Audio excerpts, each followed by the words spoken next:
Lieutenant Governor, thank you so much for joining us. Let's start with fire. What has the governor recommended? Well, the governor recommended this year $40 million ongoing. Now, in the past, we've kind of fight fires with a credit card. In other words, we fight the fires, we collect the bills, and then we pay them in the legislative session that follows the fire season.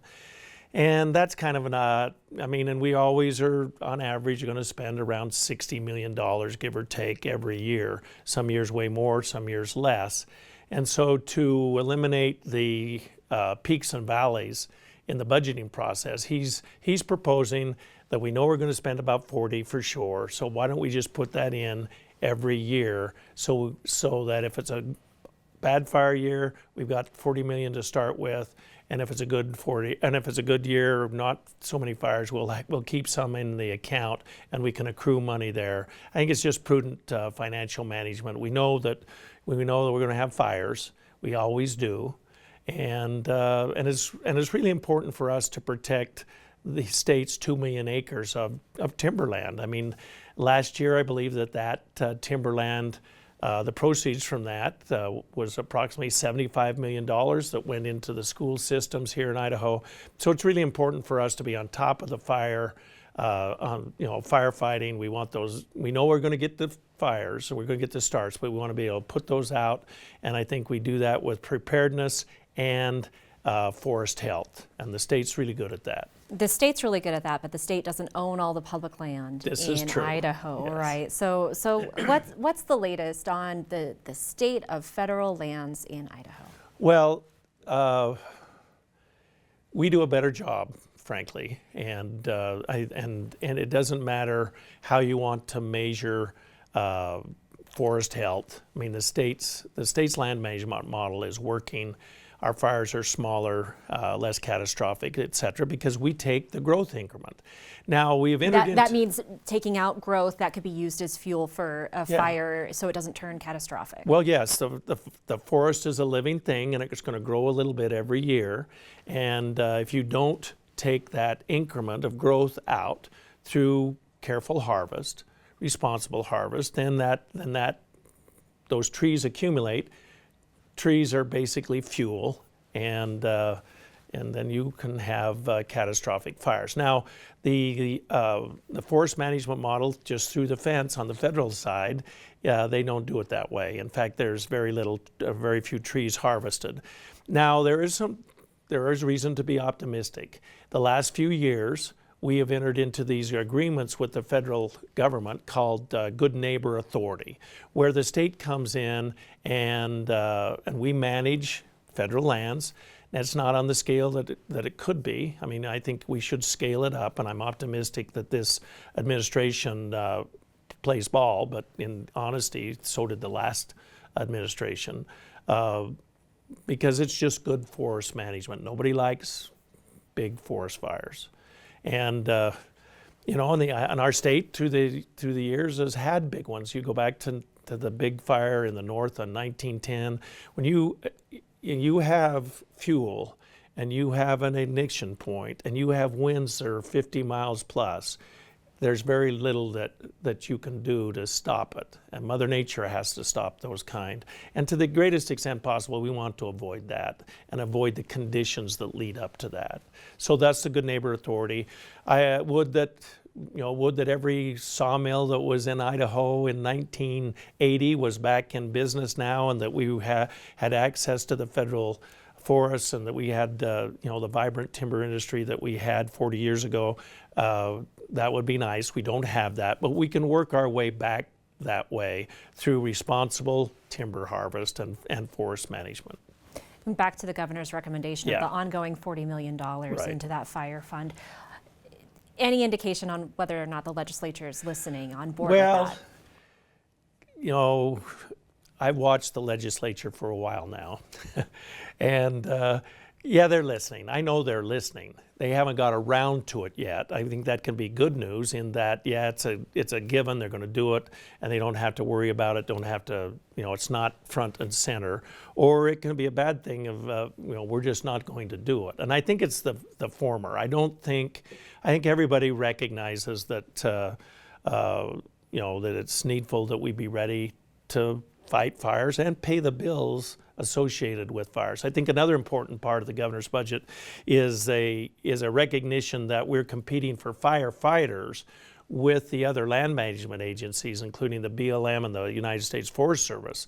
And so the firefighters that work for the Department of Lands or work for the state of Idaho need to be paid competitively so that we always have a good full complement of firefighters. Have you been a party to any discussions about whether or not any of the firefighters who are employed by those federal agencies have taken that fork in the road buyout from the federal government? I don't know. Those guys, both of my daughters put themselves through college by being wildland firefighters for the BLM. And that's a pretty hardcore group. I mean, they love their jobs. Mm-hmm. They love being in the outdoors. They love the physical nature of that, and they're young, and the pay is good. And I don't know that the fork in the road thing is going to apply much down at the firefighter level. Maybe the people that manage, up several layers from them, but it's a different demographic that is fighting the fire. I know as well as you do that there are few more jobs that are more physically demanding than a wildland firefighter. That's right. Tough gig. And but they love it. Yeah. I mean, they really do. Yeah. Water is also such a huge issue in Idaho. Again, not a new problem. Not a new problem. Something that you have long kept an eye on. Can you tell us about the issue last year that led to the threat of curtailment for eastern Idaho farmers? Well, yes, we can certainly talk about that. We manage our water resources both on the surface and underground, much like we manage our timber, our forest products, in that we don't want this generation to cut more trees than is their share. We want there to be trees for the school children of Idaho in the next generation and the generation after that. So we only take the increment. Now, if we use that analogy when it comes to water out of the aquifer, we can mine the aquifer, and many states do. But in Idaho, we want to balance the water budget in that we'd only want to take out what comes in. And we live in a prior appropriation states, which kind of prior appropriation means first in time is first in right. So the older the water right, the more priority they have in a time of shortage. And a water right, for people who are unfamiliar with it, is basically your ability to use a certain amount of water. Correct. The state of Idaho owns the molecules, and under certain conditions, they will grant you, a private citizen or a private entity, the right to use that water, and the structure around that is allocated and administered under the prior appropriation doctrine, which is first in time, first in right. Now that works really well when there's plenty of water, but when there's in a time of shortage, then prior appropriation, which is cold, it's harsh, it's disruptive.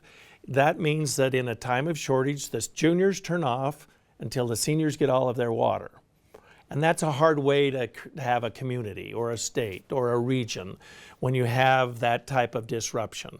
In other words, for most of the water rights holders are ag. There are some that are municipal, but that could mean some these fields are go dry. Yeah. 97% of the water use in Idaho is to agriculture. And there's a lot of water here, and we're blessed with a lot of water, and we put it out to raise crops. Okay, but within that community, there's a hierarchy of water rights. And but if the seniors are always shutting off the juniors, that's disruptive to our economy. So we encourage and always have the state to have the water right holders, junior and senior, enter into agreements so that if certain things are done, then the seniors agree not to issue a water call in a time of shortage. We just all are in this together. And so things kind of fell apart. We had a mitigation plan that we created in 2009 that got obsolete. We created another one in 2015 that started having problems. And then we created another one this year in 2024, and that's the one we're operating under now. But if we go back to May, we were still in the conflict. and the juniors didn't. Anyway, there were problems with the 2015 mitigation plan, and they were pointing those out.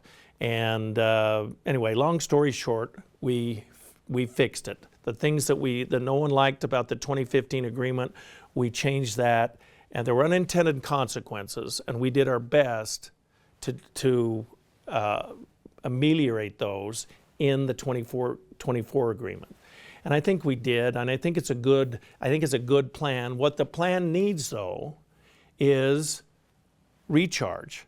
Managed recharge on behalf of the state. Last year, even when we were having curtailment orders, water was leaving the Upper Valley. Water was leaving the state past Milner, there west of Burley, and not going into the ground. So we have water. It's just a matter of timing. So the mitigation agreement contemplates expanding the state's role in managed recharge, but it also allows for individual farmers and individual irrigation districts to do managed recharge as well. We put the water in the ground. When we have a lot of it, we take it out when we have less.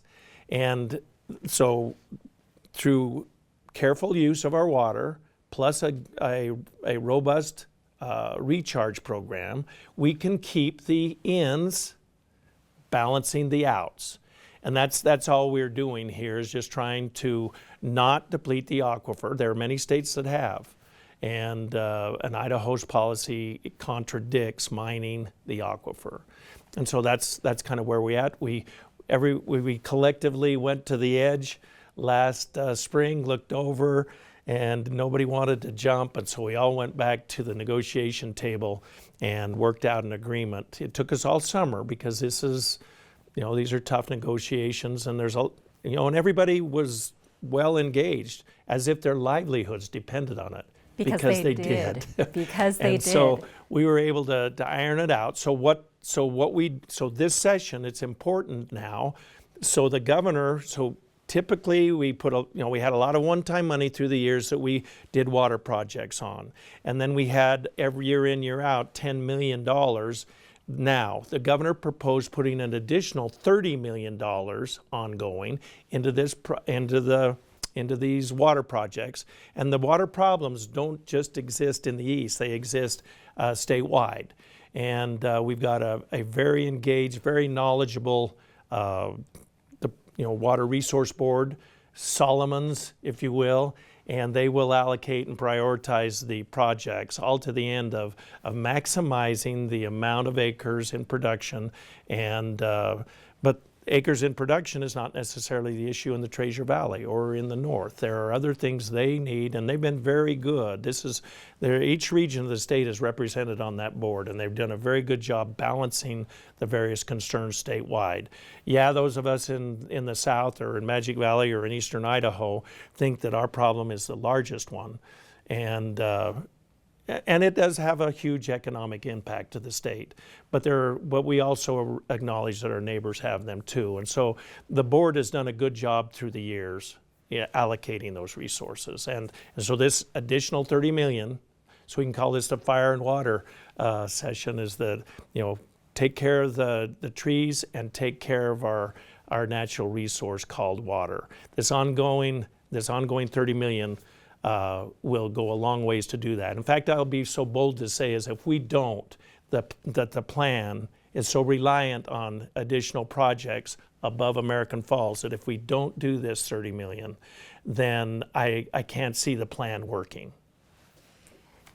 If this $30 million goes into place, if the legislature gets on board and says, you know what, this is a good use of our financial resources so we can conserve our natural resources, do you think it's possible for us to get to a place where every few years we're not walking up to that edge again? Is long-term stability possible with water resources in Idaho? It is possible, but we're dealing with people that need to talk to each other. And as things changed, we thought we had foreseen every circumstance in 2015, and then by 2021, 2022, we knew we had problems. 23, they came to a head, and then in 24, we had to rewrite it. So I think the 24 agreement is much improved when compared to the 15 agreement, which was better than the 09 agreement.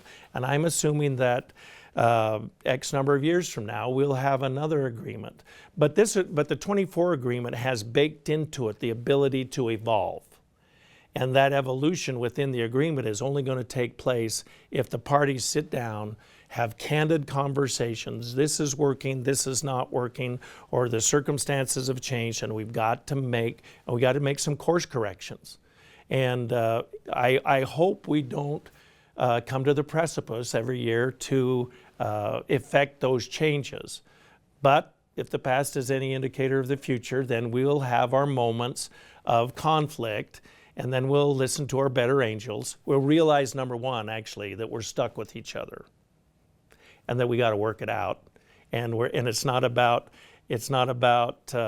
liberal or conservative. It's not about Democrat or Republican. It's just about a common problem. We've got limited resources, and we gotta work it out. I think that's the message for all Idahoans that we've learned from the water issue, is that, once they realized that they were stuck with each other, then the magic started happening in the room. And we were able to iron out the agreement that we have here in 24. And we just got to remember our experiences there. And but the minute, think of all the relationships you're in, or the human systems that you're in. The minute you stop talking to each other, they start falling apart. And this is no different. And so we'll see. You mentioned the Idaho Way. Yes. Idaho has worked so hard to manage water issues in state and not end up in a multi-state court battle like we've seen elsewhere in the nation. And then this year we see the Trump administration issue an executive order releasing a whole lot of water from 2 dams in California, deeply concerning some farmers in Northern California. How do we know that's not going to happen here? Well, there's a couple of safeguards, and I don't know, but the reclamation projects in Idaho, and executive orders kind of jump to the front of the line, and sometimes you like them, sometimes you don't like them, but Idaho, I think all of America can look to Idaho on the way we manage our water. We are one of the few states that has completed a statewide adjudication. So the courts have blessed the water use the way it is now, and the interaction between the various water rights. And so that's why it's so important we do that, is because we weren't just hoping we had a water right. The courts have blessed that water right and adjudicated those water rights, all of those claims. And so that I think is a difference between here and California.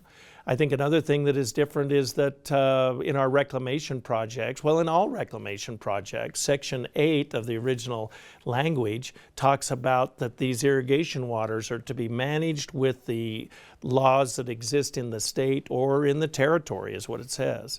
And so Idaho water law has, it has its bumps and bruises, and it's not perfect and everything, but it's served Idaho pretty well. And I think it can serve as an example to other states. They got to get an adjudication done, which is hard, and there's a lot of conflict in that. And but I think that they can do that. But anyway, I think I'll stop there.